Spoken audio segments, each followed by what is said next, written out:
Россия – самая большая страна в мире, простирающаяся на тысячи километров, 2 континента и 11 часовых поясов. От сурового арктического севера до цветущих полей юга, от бескрайних лесов Сибири до величественных гор Кавказа – несметные природные ресурсы. Нам с вами повезло родиться в стране, где есть буквально все – уголь, руда, никель, золото и алмазы, а нефть и газ просто текут из земли. Вот это чудо, вот это удача! Все эти месторождения можно разрабатывать, добывать эти ресурсы, продавать и жить, как в сказке. В обеспеченной, стабильной стране, с высокими зарплатами, достойными пенсиями, высококлассной медициной, современными городами и предсказуемым будущим на поколения вперед. Ну что, ощутили собственное богатство? Похлопали по своим толстым кошелькам, набитым нефтедолларами? Посмотрели вокруг на свои просторные дачи, квартиры, новенькие иномарки? Нет? И у меня есть объяснение. Вас ограбили. Обманули дурачка на 4 кулачка. Даже не так. Вас ограбили, но не один раз когда-то. Ограбят вас прямо сейчас. Это происходит много лет и каждую минуту.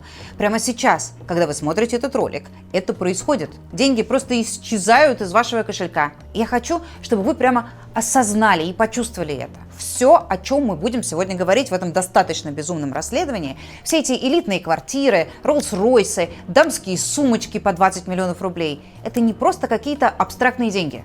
Это 20 миллионов рублей, которые недополучили вы. Лично вы, ваши дети, ваши родители. Это недополученные зарплаты, непостроенные школы, сады и дороги. Тут прямо самая прямая связь, ответ на знаменитый вопрос. А где деньги? Здрасте, приехали. А я расскажу вам сегодня, где, как минимум, их часть.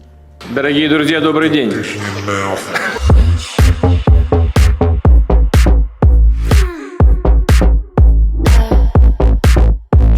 Что для нас главное?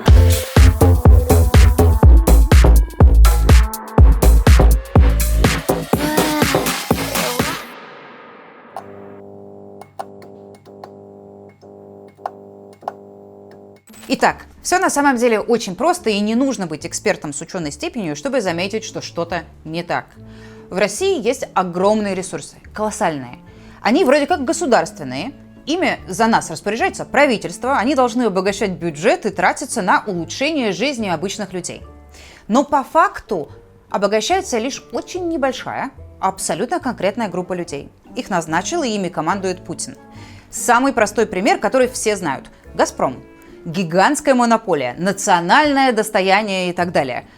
Кто-то может мне объяснить, почему его глава Алексей Миллер живет вот так?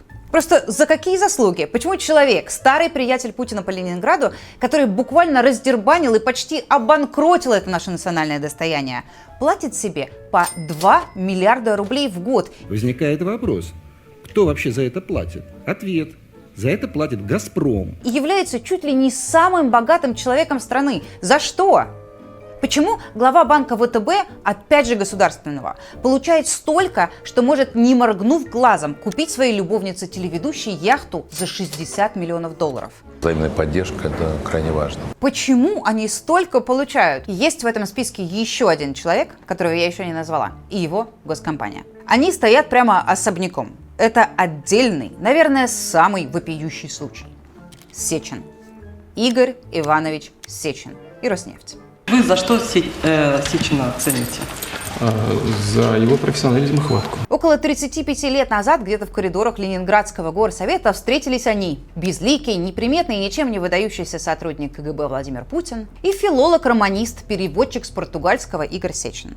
Путину было 38, Сечину 30. Если бывают судьбоносные встречи, то это воистину одна из них. И для них обоих, и для всей нашей страны. С того момента следующие 35 лет Сечин и Путин неразлучны. Путин переезжает в Москву работать в управление делами и берет с собой Сечина. Потом в администрацию президента и берет с собой Сечина. Потом Сечин становится секретарем Путина в правительстве. Потом замглавой его администрации президента. Потом министром и даже зампредом правительства. Переводчика с португальского Сечина Путин назначил курировать всю энергетику. Ну а в 2012-м, после рокировочки, Путин отдает Сечину Роснефть. Я служу под руководством нашего президента почти 30 лет, с 1989 года. Он организатор очень серьезный. И он очень глубокий человек. Все, и дальше они оба уходят в отрыв. Сечин, как одержимый, начинает сгребать под себя все нефтяные активы. Деньги – не вопрос. В 1,5 раза дороже рынка покупается нефтяной гигант ТНК BP. Фактически рейдерски захватывается Башнефть. Непонятно, зачем скупаются никому не нужные активы в Венесуэле и Индии. Путин, которого можно считать настоящим хозяином Роснефти, идет на все, удовлетворяет любые просьбы. Освободить Роснефть от налогов, освободить от отчетности, льготы какие-то, субсидии, все что угодно для их с Сечиным игрушки. Сам Сечин раздувается до масштабов не какого-то чиновника или олигарха. Он и Роснефть становятся государством в государстве. Хочешь – посади министра, ну или олигарха. Хочешь – заведи собственную спецслужбу, свой личный отдел в ФСБ, который будет решать твои вопросы. Это сеченский спецназ, так принято его называть. Хочешь – обрушь к чертям рубль. Массовый выпуск облигаций этого нефтяного гиганта может быть одной из причин вчерашнего обвала рубля. Ну и в маленьких радостях, в ежедневных, Сечин себе тоже не отказывает. Роснефть, контрольный пакет которой принадлежал государству, он воспринимает исключительно как свою личную собственность. Он пользуется деньгами Роснефти и ни в чем себе даже не думает отказывать. На корпоративном самолете он 15 раз слетал в отпуск на Мальдивы, 7 раз на Пальму де Майорку. За счет госкомпании он покупает себе вертолет, чайные ложечки по 14 тысяч рублей за штуку, щипцы для сахара за 29 тысяч и икорницу за 83. Про Сечина на самом деле известно очень мало. Расследование о нем можно пересчитать по пальцам. И этому есть логичное объяснение. Сечин просто повернут на собственной безопасности. Он любой ценой прячет все данные о себе. Еще 10 лет назад его имя вымарывалось из всех реестров. Его зарплата, в отличие от зарплат других госслужащих, скрывалась. Владимир Владимирович, какая годовая зарплата у Игоря Ивановича Сечина? Зарплату Сечина не знаю. Сечин постоянно судился со СМИ. В 2015 году он подал иск на журнал Forbes за рейтинг, где его поставили на первое место, оценив зарплату в $50 миллионов. Суд Сечин выиграл, и Форбсу пришлось удалять статьи и писать опровержения. Потом Сечин стал требовать физического уничтожения тиражей газет с заметками о нем. Так произошло с «Ведомостями», которые опубликовали информацию о его доме в Барвихе, и с расследованием «Новой газеты» про то, что он купил яхту за 190 миллионов для своей новой жены Ольги. Потом этот гений конспирации на какое-то время полностью сменил себе имя. Игорь Иванович Сечин по документам превратился в Сергея Андреевича Терентьева. Но номер ИНН поменять забыли. Так мы узнали, что в 2020 году Терентьев, а точнее Сечин, заработал в Роснефти более 3 миллиардов рублей. Это где-то 12 миллионов рублей за каждый рабочий день. Надо спокойно к этому относиться. И эта секретность, честно скажу, очень бесит. Потому что с какой стати? У нас есть полное право знать, но хоть какую-то базовую информацию о человеке, который вроде как от нашего лица управляет почти всей российской нефтянкой. Но сегодня в России антикоррупционные расследования делать стало фактически невозможно.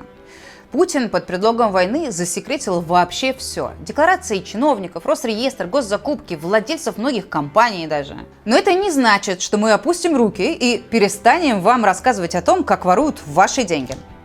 Поэтому в поисках богатства Сечина мы решили зайти немного с другой стороны. Мы заказали и решили изучить полный список сотрудников Роснефти. Всех, кто получает зарплату в этой госкорпорации. Я должна признаться, задумка была максимально не похожей на то, что получилось в результате. Мы искали какого-то личного помощника, адъютанта или консильери Сечина, на которого он может записывать свои активы. Или водителя на худой конец, чтобы понять хотя бы, где Сечин живет. Но обнаружили мы, даже не знаю, как к этой теме приступить. Личное эскорт-агентство, настоящий сеченский спецназ, состоящий из 20-летних моделей, эскортниц на госслужбе. Давайте посмотрим, что нас ждет и к чему надо готовиться. Сразу оговорюсь, эта тема довольно непростая с этической точки зрения. Я абсолютно уверена в том, что у любой женщины есть право заниматься тем, чем она хочет. Зарабатывать и распоряжаться своим телом так, как ей нравится. Но грань личного пространства и личного выбора стирается в тот момент, когда ты заступаешь на госслужбу. А это именно то, что по сути происходит. Девушкам, о которых мы будем сегодня говорить, платят деньгами государственной компании. Зарплаты, которые они получают, это те деньги, которые не выплачены в бюджет в виде дивидендов или налогов, а следственно, это те деньги, которые недополучили вы. Общественный интерес здесь перевешивает любые другие аргументы. Но я все равно постараюсь с этой темой обращаться максимально аккуратно. Не называть их фамилии, паспортные данные, которые мы, естественно, сверяли, аккаунты в соцсетях. Ну и фотографии мы будем использовать только те, которые уже и так есть в паблике. Поехали! Анастасия И, 28 лет, главный специалист в департаменте корпоративной собственности Роснефти. Зарплата за 2024 год – 2 миллиона 484 тысячи. А вот как ее номер записан в телефонах других людей. Нет, не как главный специалист. Топ-20 полчаса Настя, в скобочках Яна, 170 гр 3 св. 19 лет, 167, вес 52, грудь 4, размер своя Анастасия. Питер, красотка, 50% татарка. 19, 170 гр, 4, 53 килограмма, эскорт Яна. Вот заметка о ней на, простите ради бога, сайте «Рынок шкур», где обсуждают разных эскортниц с фотографиями, отзывами и так далее. Наверное, тут можно усомниться, но мало ли, может, это какая-то ошибка, однофамилица, что-то перепутали, что главному специалисту госкомпании делать на канале с обзорами эскортниц. Но она там не единственная. На этом же сайте мы находим Александру А, 27 лет. Она тоже числится в Роснефти с 2024 года. Ее должность – советник управляющего делами ПАО НК «Роснефть». Роснефть. На благо России. Еще одна девушка, которая есть и в штатном расписании Роснефти, и на рынке шкур. Алина Б, 1998 год рождения. Должность – специалист второй категории, отдел организации поездок. В Роснефти ей начали платить зарплату в 2019-м. Ей был 21 год. Поняв, что это уже не просто совпадение, мы продолжили одну за одной проверять молодых сотрудниц административных отделов Роснефти. И нашли еще много. Елизавета тоже устроилась в Роснефть секретаршей в 21 год. Проработала 2 года. Ее номер телефона есть в записных книжках у эскорт-агентств. Ну и у других людей она тоже многократно записана соответствующая. Брю, 20, Гр, 4, Лиза. Елизавета, 19, параметры 105, 63, 98, грудь 4 размера. Лицо и все прочее натуральное. Ненавижу уколы и пластику и никогда не сделаю. Сама родилась и живу в Москве. Роснефть. Нами движет лучшее. Екатерина А. вообще устроилась в Роснефть в 19 лет. Специалистом первой категории в управлении по организации питания. Она уже не работает в Роснефти, сменила имя и вышла замуж. Но вот как она записана в чужих записных книжках. А вот эту девушку зовут Яна. Она устроилась в Роснефть в 2023 году в управлении делами. В интернете есть миллион ее фотографий на сайтах эскорт-агентств, но тут случай совсем простой. Яна фигурирует в утекшей полицейской базе с отметкой «проститутка». В 2018 году, еще до трудоустройства в Роснефть, Яна летала на частном самолете в Черногорию в очень интересной компании. Она, еще одна эскортница, губернатор Тульской области Алексей Дюмин, его младший брат Артем, губернатор Московской области Андрей Воробьев и его младший брат Максим. Вот такая занятная поездка. Ситуация в целом была под контролем. В 2023 году в августе она летала одним рейсом в Турцию с Матиасом Варнигом. Это такой немецкий друг Путина, который был в Совете директоров Роснефти. Правда, рейс был коммерческий, так что может быть совпадение. И в октябре 2023 года Сечин взял ее на работу в Роснефть. С того момента она заработала в госкомпании где-то 10 миллионов рублей. Но я не знаю даже, если честно, зачем Роснефть ее содержит. Ведь Яна и без нас дама обеспеченная. У нее есть квартира за 170 миллионов и даже собственный Астон Мартин. Мы нашли еще несколько девушек, получавших в 20-летнем возрасте огромные зарплаты в Роснефти. В резюме у них только работа моделью, конкурсы красоты и титулы «Мисс чего-нибудь». Мы аккуратно сверили их данные. С помощью специальной программы сравнили фотографии из паспорта с модельными снимками. Где-то можно на 100% все подтвердить, ну а где-то случаи посложнее. Вот, например, девушка Анастасия. Очень красивая, похожа на наших других героинь. Но, судя по всему, более важная. Она более 15 раз летала вместе с Сечиным в его частном самолете в Эмираты, в Катар, в Марокко, на Мальдивы. Но Анастасия училась в профильном Губкинском институте нефти и газа, и никаких признаков работы эскортницей, как у других, у нее нет. Так что на пока будем считать, что Игорь Иванович настолько погружен в работу, что даже в отпуск на Мальдивы он летает со своими самыми лучшими сотрудницами. Получили очень неплохой результат. Речь идет не об одном или двух случаях. Таких дам там пару десятков можно найти. Это система и, судя по всему, абсолютная норма.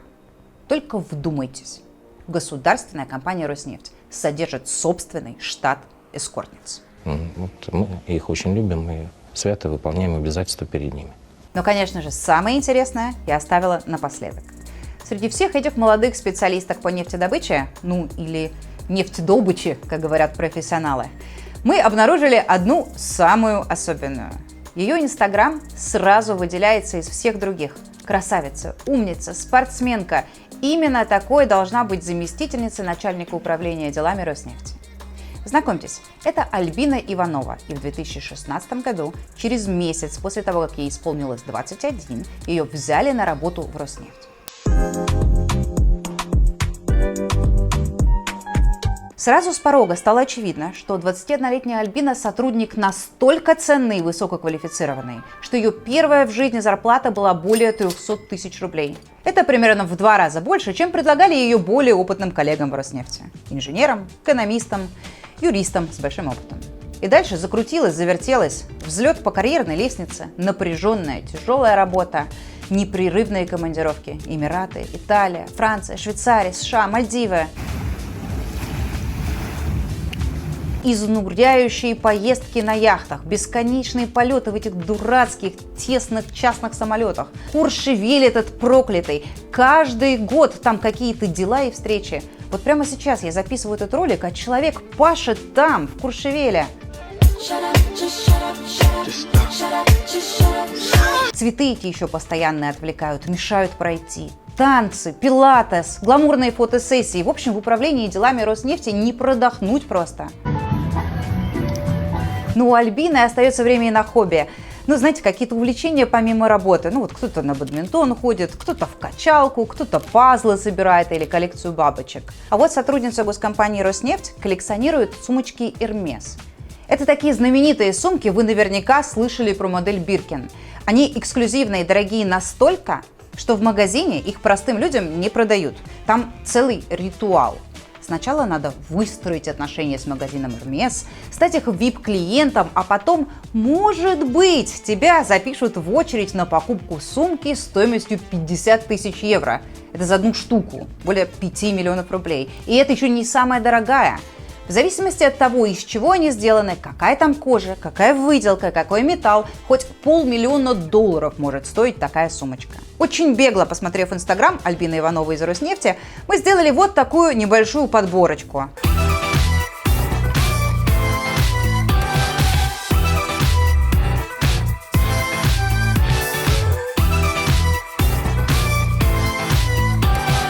Только на этих снимках мы насчитали 25 сумок на общую сумму 104 миллиона рублей, включая вот эту из блестящего кремового крокодила. Такая продается за 20 миллионов рублей. И тут у вас может закрасться сомнение.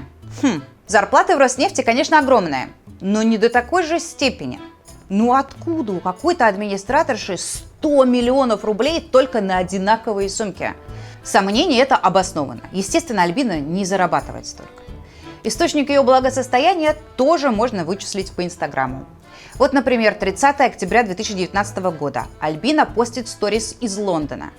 Там же был самолет Игоря Сечина с бортовым номером My Oil – «Моя нефть». В том же октябре My Oil приземляется в Риме. Альбина публикует сторис 19 октября с отметкой «Рим». В августе 2022 года у Альбины в Инстаграме путешествие в Южную Африку, прогулки с антилопами. А в местной газете заметка «Игорь Сечин тайно посетил ЮАР». В 20-х числах октября 2022 года Альбина Иванова постит фотографию из Баку. Судя по новостям, Сечин в эти же дни выступает там на экономическом форуме. Год спустя Альбина отправляется в путешествие в Китай. Игорь Иванович по удивительному совпадению тоже там. Всего за 9 лет Альбина Иванова и Игорь Сечин совершили 58 совместных поездок на частных самолетах. Мы, конечно, не можем быть уверены до конца, но достаточно очевидно, что их связывают какие-то крайне близкие отношения. Не только в поездках, разумеется, но и в быту. Их машины, например, страхует один и тот же человек. Ну и образ жизни Альбины, конечно, указывает на наличие очень обеспеченного спонсора. Вот такую милую корзинку она получила в подарок на Пасху. Яички, зайчики, вино, и там едва заметны коробки с украшениями граф. Это один из самых известных и дорогих брендов бриллиантовых украшений. Альбина открывает коробочку, а там браслет. Мы нашли его в каталогах и запросили стоимость – около 20 миллионов рублей. Рубиновые серьги в ее ушах – тоже граф, 7 миллионов. Часы Ришар Миль, такие стоят 22 миллиона. За стоимость только этих 3 побрякушек можно было бы купить вот такую прекрасную 4-комнатную 100-метровую квартиру в центральном районе Москвы. Но если вас это не впечатляет, давайте перенесемся в 26 апреля 2023 года. Казалось бы, обычный день, но не для Альбины. В этот день она покупает сразу 3 машины. Mercedes Гелендваген за 40 миллионов, Porsche Taycan за 20 миллионов. И, ну вы знаете, так бывает, что вот душа чего-то просит, чего-то еще вот не хватает. В общем, в этот же день она покупает еще и Rolls-Royce. 3 автомобиля общей стоимостью около 100 миллионов рублей. И это, кстати, второй ее Rolls-Royce. Один у нее уже был. Куплен он был за полгода до этого спонтанного апрельского шопинга. Это кто у нас такой красивый после спа? Фредечка. Предыдущий – это Rolls-Royce Cullinan. Синенький такой. Стоит в районе 95 миллионов. Вот Альбина постит его номера правительственные. И пишет, что буковки АМР – это значит «Альбина – моя роза». Ладно, с одной стороны, можно сказать, ну окей, Путин назначил Сечину гигантскую зарплату за то, чтобы тот возглавлял Роснефть. Ну и вот он спускает деньги на своих возлюбленных. Меня самого это, честно говоря, задевает и коробит. Но еще раз, сама Альбина работает в Роснефти. Она получает там зарплату. Нахрена еще и деньги госкомпании на нее тратить? Спрашивается, с какой стати? Ей что, не хватает сеченских? Не хватает. Вот полный список источников дохода 29-летней Альбины Ивановой. За 9 лет она получила 33 миллиона от Роснефти. Кроме Роснефти, ей платят и вторую зарплату. Независимая нефтегазовая компания ННК. Это компания Эдуарда Худайнатова, бывшего главы Роснефти, ближайшего друга и соратника Сечина, человека, на которого Сечин записывает кучу своих активов. И не только Сечин. Вот, например, новая яхта Путина Шахерезада, арестованная после нашего расследования в Италии. Она как раз записана ровно на этого Худайнатова. И нефтяная компания Худайнатова, которая, к слову, непрерывно клянчит какие-то льготы и субсидии, Альбине Ивановой доплачивает надбавку. В ННК она числится сотрудницей с 2017 года по сегодняшний день. И там она получила еще 300 миллионов. То есть 333 миллиона в виде зарплаты. Любовница Сечина получает фактически просто за то, что она есть. Она ничего не делает, она просто путешествует, тусуется и ведет Инстаграм.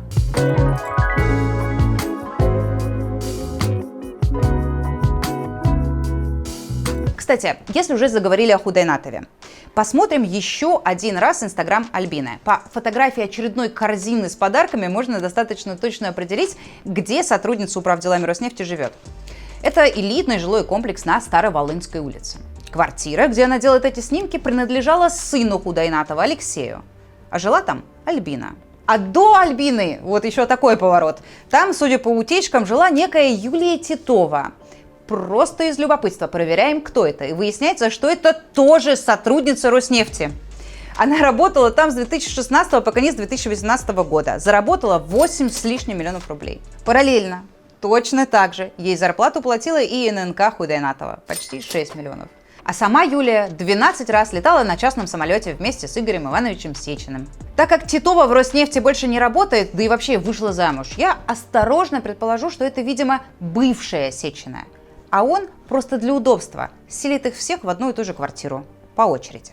Если это их выбор, посмотрим. Но в этой квартире на Староволынской никаких новых подруг Сечина больше не появится. Сейчас квартиру стоимостью около 100 миллионов рублей переоформили в собственность мамы Альбины Ивановой, Ларисы. А сама Альбина меньше года назад приобрела себе новое жилье. 205 квадратных метров вот тут, в новом элитном ЖК Кутузовский 12.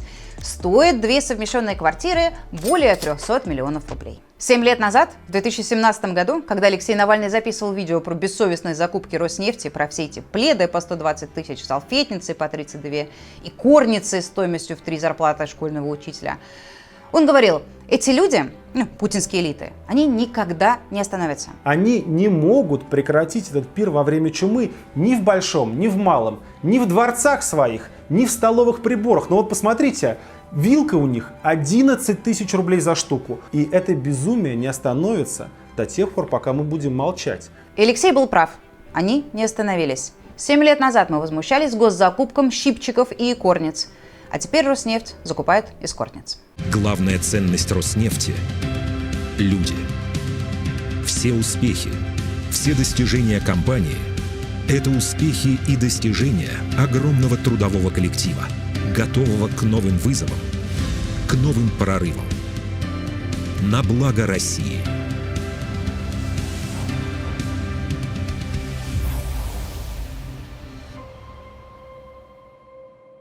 И даже еще до этого, в 2014 году, Навальный судился с правительством, требуя, чтобы руководители госкомпаний и конкретно именно Игорь Сечин раскрывал свои доходы, раскрывал, сколько он получает от государства. Но суд отказал. Нельзя такое знать, не положено. Эту информацию скрывают просто потому, что она шокирует. И мы, естественно, приложили все усилия, чтобы узнать, какую зарплату получает Игорь Сечин сейчас. Думаю, это потребует серьезного финансово-экономического анализа. В прошлом году произошла гигантская утечка данных из налоговой, к которой мы получили доступ. Там зарплаты вообще всех за последние пару лет. К сожалению, невозможно гарантировать, что все данные там полные и правильные. Утечка, она на то и утечка. Но мы изучили все зарплаты в Роснефти. Верифицировали единственно возможным способом. Заказали налоговые выписки на других сотрудников. Такие данные относительно свободно продаются на рынке. Нашли еще и предыдущие утечки и сравнили все это с новой. Во всех случаях суммы совпадают либо абсолютно точно, либо с точностью 99%. Соответственно, новые утечки мы склонны верить. И согласно ей, барабанная дробь, зарплата Игоря Сечина в Роснефти в 2024 году составила 4 миллиарда 590 миллионов 450 тысяч 554 рубля. Получили очень неплохой результат. В 2024 году было 248 рабочих дней. Так что получается, что за один рабочий день Игорь Сечин зарабатывает 18,5 миллионов рублей в день. 18 миллионов. Официально по Росстату средняя зарплата в России 84 тысячи рублей в месяц. Что, конечно, абсолютное вранье, вы сами видите реальные зарплаты, и они сильно меньше. Но даже если мы возьмем эту смехотворно завышенную цифру, выходит, что за один день Игорь Иванович Сечин зарабатывает столько же, сколько средний россиянин за 18 лет. Просто вдумайтесь, если вы зарабатываете около 80 тысяч, вам надо работать без перерыва 2 десятилетия. С ваших 20 лет до 40 вы успеете родить детей, кто-то может и внуков, и за все это время, если вы будете откладывать все до копейки, вы заработаете столько, сколько Сечин зарабатывает за день. В этой же утечке мы нашли выплаты Сечина и за 2023 год. Я еще раз оговорюсь, верифицировать данные на 100% невозможно, это утечка. Но у меня просто нет права этого не упомянуть, так как информация эта общественно значимая, а других способов узнать, сколько у нас зарабатывает глава госкомпании, не осталось. Жизнь покажет, кто окажется более успешным и дальновидным. Но даже я, если честно, не могу поверить своим глазам. Если мы верим этим данным, в ноябре 2023 года госкомпания «Роснефть» выплатила Игорю Сечину 8 миллиардов 700 миллионов рублей. Это больше годового бюджета Великого Новгорода. Одним платежом. К слову, если вам известна какая-либо информация о Роснефти, о Сечине, о том, сколько он себе и своим дружкам платит и за что, пожалуйста, свяжитесь с нами. У нас есть специальный сайт, где письмо можно отправить полностью анонимно. Есть телеграм-бот и есть специальный имейл. Ну а что касается всей этой ситуации с зарплатами и эскортницами, я очень прошу вас понять, что это не какой-то эксцесс на местах, не какой-то ушедший в разгул Сечин, который мастерски проворачивает эти схемы в полной секретности. Даже формально в Совете директоров Роснефти сидит зампред правительства России Александр Новак, заместитель руководителя администрации президента, бывший министр экономического развития Максим Орешкин, тоже в совете директоров. Они, простите, дурачки, что ли? Они слепые? Или, может быть, два бывших министра экономических блока не знают, какие в России зарплаты, и не видят никаких проблем с тем, что эскорт-моделям платят миллионы рублей из бюджета компании? Все они, конечно, прекрасно видят и прекрасно понимают. Просто у них нет вообще никаких проблем с этим, ни малейших. Потому что на самом деле всем этим управляет и контролирует всю эту конструкцию лично Путин. И Роснефть, и Газпром, и другие госкомпании. Ну что, придет какой-нибудь Максим Орешкин, которого чуть ли не преемником считают, и скажет: Владимир Владимирович, тут я у вашего лучшего друга в Роснефти проституток на зарплате нашел. Да нет, конечно. Потому что это так и должно, по его мнению, работать. Это не ошибка, это план. Он, Путин, эту систему придумал и реализовал. Разделил российскую экономику как пирог между своими старыми друзьями. Тебе нефть, тебе газ, тебе стройки. Его абсолютно не волнует, что упаковка масла в январе прошлого года стоила 178 рублей, а сейчас 311. Что могло случиться с маслом в великой державе? Где то величие, о котором Путин рассказывает? В том, что профессор в университете или врач с 20-летним стажем получает в месяц столько, сколько Сечин получает в минуту? А зарплаты подружек моделей Сечина в госкомпании больше похожи на телефонные номера? И может быть все-таки есть какая-то связь между этим и тем, что бензин в стране с крупнейшими запасами нефти в мире непрерывно дорожает не по чуть-чуть в год, а даже быстрее, чем темпы инфляции. Все получилось так, как и получилось. Путин ничего не сделает не потому, что он не в курсе, бояре плохие и так далее, а потому что он сам в доле. И эти самые госкорпорации и госуправленцы строят ему дворцы, дарят квартиры его тещам, оплачивают яхты и развлечения его любовниц. Путин уничтожил российскую экономику. Если бы не он, если бы не его Сечин, Миллер, Чемизов, Ротенберги, Тимченко и прочие, с теми ценами на нефть 2000-х, со всеми ресурсами, с иностранными инвестициями, вы бы были в разы богаче. Не немного богаче по сравнению с 90-ми, а в разы. Из этих вот ложечек и щипчиков для сахара, из эскортниц за госсчет, из яхт и вилл для любовниц, из подмосковных дворцов и итальянских виноградников, из них и складывается эта огромная дыра, в которую засосала ваши деньги. И уничтожив все подчистую, разграбив страну, Путин развязал войну. Да потому что без этой войны, без фальшивых речей про историю, русский мир и имперское величие, он не может больше удержать власть. И вот получается этот монстр, гигантская экономика, которая автомобиль нормальный произвести не может, зато вваливает миллиарды в танки и ракеты, которые прямо сейчас убивают сотни тысяч людей. На зарплаты и пенсии денег нет, а на Сечина и его девицы это пожалуйста, это сколько угодно. Если бы эту и похожую историю рассказали бы по телевизору, напечатали в газете, если бы суды работали нормально, если бы Путин не сажал в тюрьму даже за попытку выйти на улицу, давно бы ничего от путинского режима не осталось. Поэтому помогите, пожалуйста, сделать так, чтобы этот ролик посмотрело как можно больше людей. Нажмите лайк прямо сейчас. Пошлите ссылку знакомым и родственникам. Поддерживайте фонд борьбы с коррупцией. И подписывайтесь на этот канал. Здесь говорят правду.